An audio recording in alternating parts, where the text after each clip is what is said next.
Kalau Anda punya masalah dalam hidup, kata Allah, jangan mengeluh. Ayo minta solusi kepada Allah. Pertama, terima dengan sabar. Menerima dengan sabar memberikan ketentraman pada jiwa.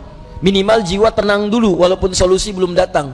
Jiwa yang gelisah hanya akan menghadirkan keresahan dan sikap yang tidak penting, sehingga melahirkan hal-hal yang tidak kondusif. Nah, kata Quran, sabar dulu, terima. Ini ujian. Tidak mungkin Allah menguji seseorang yang tidak sanggup menerimanya. Kaidahnya mengatakan, la yukallifullahu nafsan illa wus'aha. Allah hanya akan menguji seorang hamba kalau dia sanggup menerimanya. Kalau Anda sekarang bawa masalah yang sangat besar, itu hanya Anda yang sanggup, yang lain tidak. Makanya Anda yang diuji, bukan orang lain. Terima dengan sabar, ada pahala di dalamnya. Bukankah Anda ingin dekat dengan Allah? Dekat dengan Allah itu kuncinya kesabaran. Karena itu Allah firmankan, innallaha ma'as sabirin. Quran surah kedua ayat 153. Sabar itu adalah kalimat pembuka ucapan selamat dari malaikat ketika menyambut para ahli surga.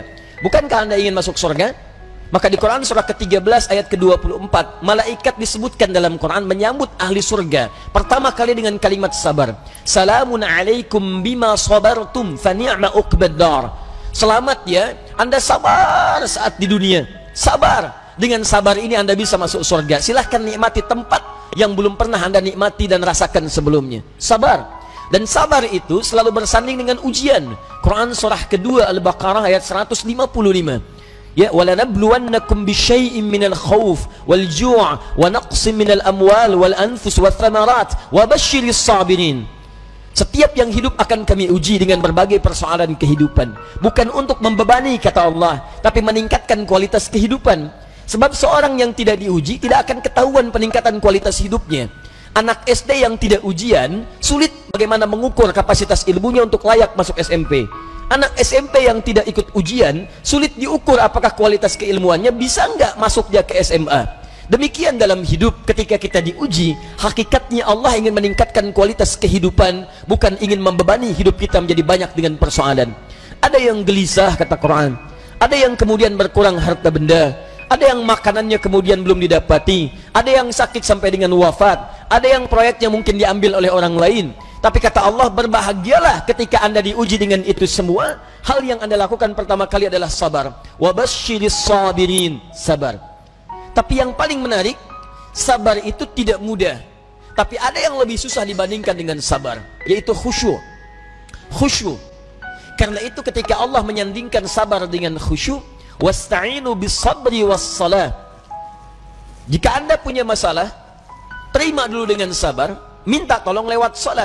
Tapi salat tidak mudah, illa 'alal khashi'in, kecuali bagi orang khusyuk. Khusyuk lebih sulit dibandingkan dengan sabar. Ketika Allah sandingkan antara sabar dengan khusyuk dalam salat, maka kata gantinya hanya menunjuk kepada salat. Wa innaha, bukan wa innahu. Ha, dhamirnya muannats. Salat ujungnya tak marbutah, menunjuk pada muannats. Maka kata Allah, menunaikan salat dengan khusyuk itu lebih sulit dibandingkan sabar, sekedar sabar menerima ujian. Kenapa? Dalam sabar kita masih bisa mengingat sesuatu yang ingin kita ingat. Dalam salat yang tidak ingin Anda ingat bisa diingat. Silahkan cek Abu Dawud nomor hadis 857. Ketika Anda bertakbir mengucapkan Allahu Akbar, disitulah kata Nabi, setan akan membisikkan pada jiwa Anda, uzkur kada, uzkur kada. Ibu kalau belum takbir, Bu, biasa aja. Tapi begitu ibu mengucapkan Allahu Akbar, kata Nabi, setan di situ mulai bekerja. Ingat ini ya, ingat itu ya. Gak percaya silahkan nanti zuhur, Bu. Begitu ibu takbir, handphone, ingat WhatsApp belum dibalas, miss call belum dijawab, entah itu khairayara atau miss call syarayara. Mesti ingat tuh. Bahkan kata-kata saya ini ibu akan ingat tuh. Begitu ibu takbir mulai bekerja, ingat ya, kata Ustadz Adi, setan akan bisikin tuh. Itu setan, Bu, bukan saya. Muncul dia. Ya, hatta la yash'ural musalli kam rak'atan yusalli. Sampai-sampai orang sholat, kata Nabi nih, kalau Nabi bicara pasti akan terbukti. Sampai-sampai orang sholat ada yang tidak sadar berapa rakaat sedang menunaikan sholatnya.